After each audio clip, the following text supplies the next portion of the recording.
news from American FM radio. Russia wants to talk, not fight, about differences with Communist China over their border area along the Ussuri River. The Russian news agency TASS says Russian officials delivered a note to the Communist Chinese embassy in Moscow urging immediate negotiations on border disputes. In Saigon, South Vietnamese officials say a housing complex near the city of Hue was the target of an enemy rocket attack. 9 South Vietnamese reported killed, about 30 wounded.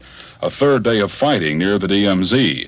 U.S. troops report killing over 260 of the enemy apparently defending a big supply of weapons and food. American losses put it 17 killed, over 100 wounded. Our Saigon Bureau says U.S. troops have found 2 big supplies of enemy weapons near Saigon. This is David Garcia in New York. This is Danny Kaye. Children are dying of starvation because of the war in Nigeria. Hundreds of them every day. In the next few months, probably millions will die unless massive relief supplies reach them quickly. UNICEF, the United Nations Children's Fund, is rushing food to save as many of the children as possible. But each shipload and plane load costs money, and UNICEF just doesn't have the funds to carry on this huge emergency operation. Your contributions are needed desperately to send food and drugs. In cases of starvation, it is always the innocent children who die first. The need is immediate. Please send your contribution to UNICEF, care of United Nations, New York, 10017. The job is enormous, time is short.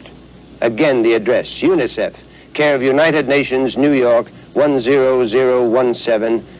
Thank you very much. Hundreds of people are still outside Washington National Cathedral waiting to walk past General Eisenhower's casket in a final tribute.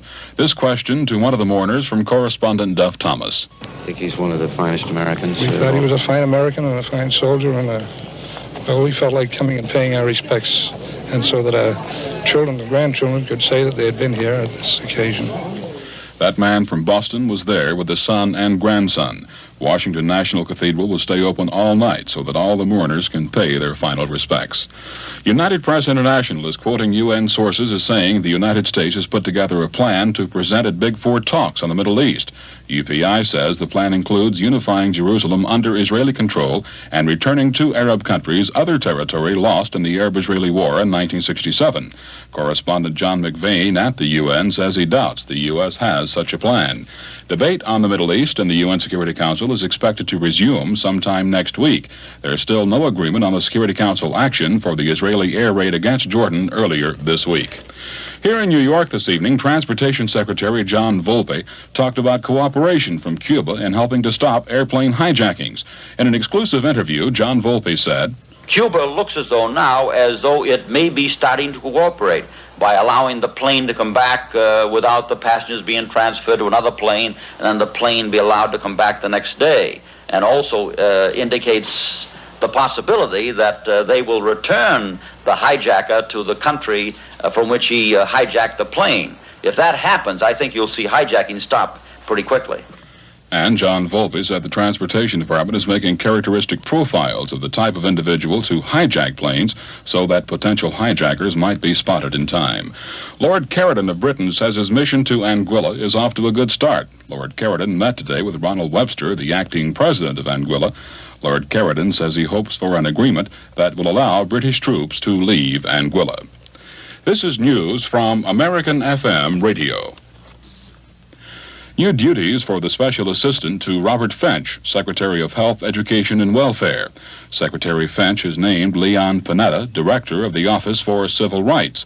Panetta has been handling HEW matters concerning civil rights since January.